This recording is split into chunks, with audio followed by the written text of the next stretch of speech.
Hi guys, today we're going to be talking about the book Taming the Feast Beast by Jack Trimpey. I'm going to give you a quick review of the book, then I'm going to do a short reading, and after that I'm going to give you two of my recommendations. To be honest, I was a bit disappointed in this book. I don't think the way it was written could really bring people to the same incredible realization that the rational recovery books for alcoholism does. And examples of AVRT were completely lacking, except for the short reading I'll do later. The first few chapters are dedicated to what the Trimpeys term radical acceptance. I know that radical acceptance was one of the two tenets of the rational recovery group therapy. That's no longer happening anymore, but they used to have group therapy for rational recovery. That was one of the two tenets. The other being AVRT. Radical acceptance is the idea that no matter what condition your life is in, you have self-worth. It doesn't matter if anyone loves you. It doesn't matter what you look like. It doesn't matter what you do. You have value.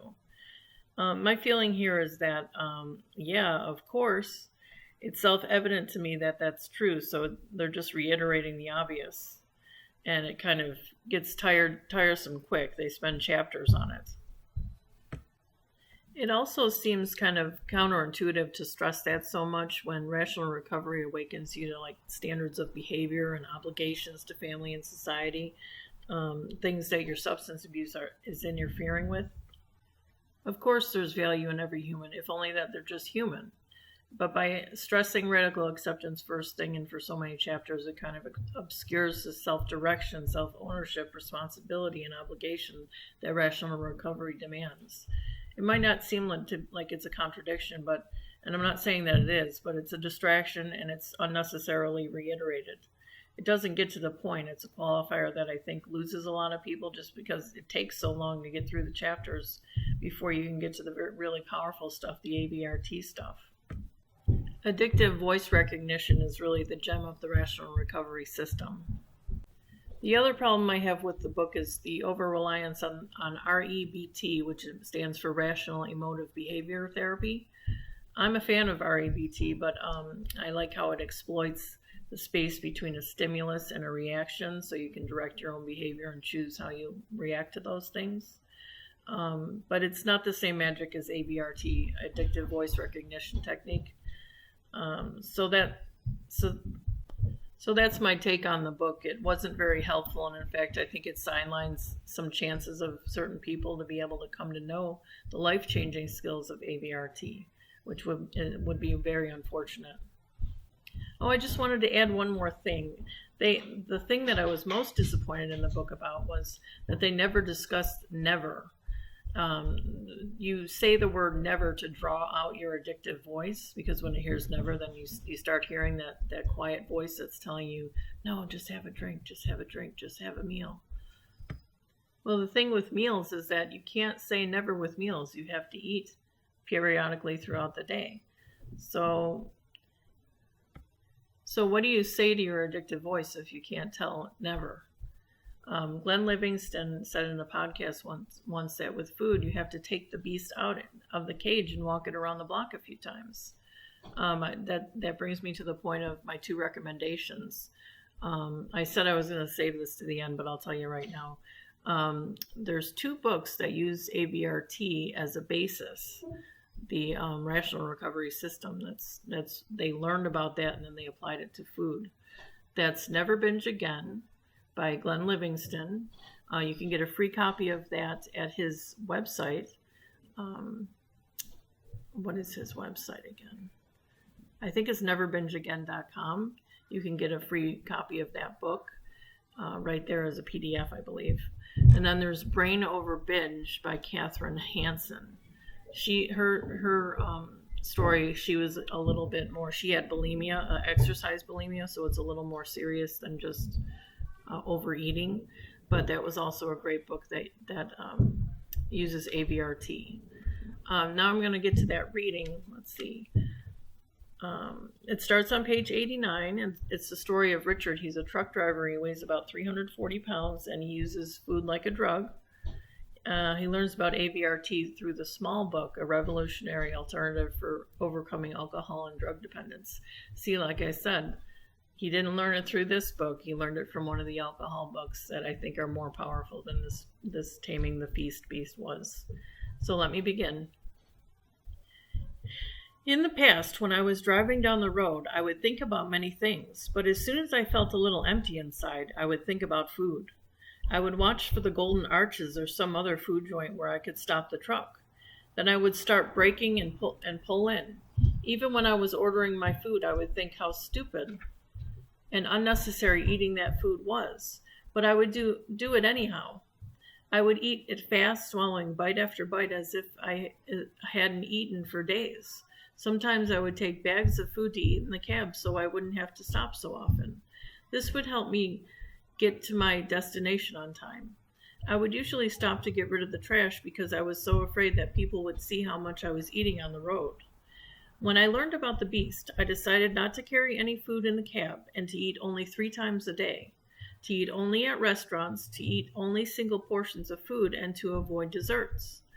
I started paying attention to my food ideas, especially the visual pictures in my head. Each time I got the picture of food, and it wasn't just before mealtime, I said to myself, "Oops, I'm doing it again. Right now I'm thinking about eating." That's the voice they call the beast. "There you are, you son of a bitch. You are the beast that causes me all the trouble, and I caught you in the act of going for some food at the wrong time. Nice try, but I'll keep driving until exactly noon, and then I'll start looking for places to stop." The first time I did this, I was amazed. I felt alert, in control over something that had always controlled me, and I wasn't even hungry. When noon came, I entered the restaurant, though my trouble with the beast wasn't over.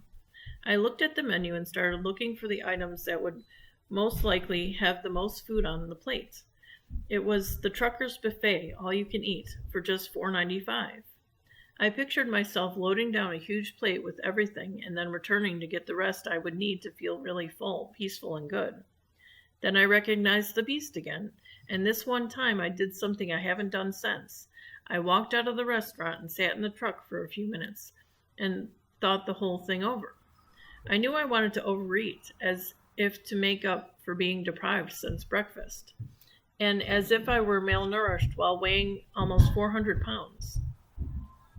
It seemed as if everything in me was jangling like an alarm that I would die if I didn't have 2 or 3 plates of anything immediately. I actually felt like crying, but all of a sudden I started laughing, and I was laughing at my beast.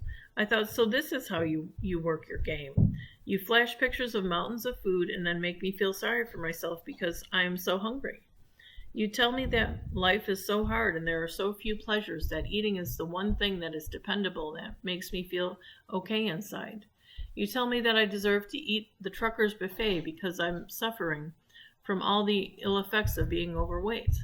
You make life seem dull and meaningless so that all I can think of is eating away my own boredom with myself. Nice try, beast. Let's see what you come up with next time. I'm onto your game, and you're in for big trouble. I went into the restaurant again and ordered 1 hamburger and a cup of coffee. I was so happy with my sense of self-control that I almost forgot to pay my bill of $3. That was about 18 months ago, and I've had many binges since then. Every once in a while, I go off the deep end and eat too much. But I have found that even while I'm binging, I can short-circuit the binge so it isn't so damaging to my gradual weight loss. Understanding the beast concept is one of the most important insights I have ever had, but using the beast concept is a skill that improves over time and with practice. The most interesting thing about this is that eating normally is getting to be second nature. I've gotten very familiar with my feast beast, and I've learned to recognize it in an instant and overpower it with my desire to be good to myself. Now I eat less because I believe that I deserve to feel good. Okay, and it goes on to say that he lost 120 pounds, but that's pretty much the only example of AVRT in the book, so that, like I said, that was disappointing. But I wanted to tell you that I've lost 40 pounds so far using AVRT, and it's only been 2 months. Well, no, a little bit longer than that. I didn't keep track of it right away, but the last 2 months I've really been using AVRT, and I finally feel like I've really got a hold of this beast. And just yesterday I was having a sort of a temper tantrum in my head, a sad temper tantrum, because I didn't want to eat anything available to me. And when I realized it was the beast, I was able to separate myself from the urge. And I said to myself, I actually do have the power to, I can either choose to eat what is kind of tasteless to me, or I can choose to go a little bit hungrier for a little bit longer until I can get to where I can get what I actually want to eat, which is still good for me. And I said, I have the power to wait. I'm actually not that hungry. I just want something. So when you realize you have the power, it's always within your control to say no. And I even took steps to cheat. Like I started making things that I knew that I was going to eat, pretending I was going to eat it for the kids. So, but a few seconds before I cheated, I said, well, I have not actually cheated yet. I can still change my mind and do the right thing and get this beast in a cage. So I was able to do that literally 3 times. I made 3 different things for the kids. And all 3 of those times I intended to eat them, but at the last minute I was able to cage the beast. That Glenn Livingston book I mentioned earlier, Never Binge Again, he calls it the pig. And he says you need to cage the pig. And I'll just mention the other book too, because I said I'd mention them at the end. Kathryn Hansen wrote Brain Over Binge, and she also found out about AVRT through an alcohol and drug book. I think it was Rational Recovery that she read, and like I said, the Glenn Livingston book is available for free. And I also wanted to tell you that Rational Recovery is also available for free if you go to archive.org. There is you have to sign up, but it's free, and you have to borrow books 1 hour at a time, and they come up on PDF. So if you've never read Rational Recovery and you want to apply it to using food as a drug, I highly recommend that book. And I do readings of that on my page if you want to check that out. So I'll leave the links to those books in the description below, and I hope that this helps somebody. And I'll see you next time for more AVRT content. Thank you.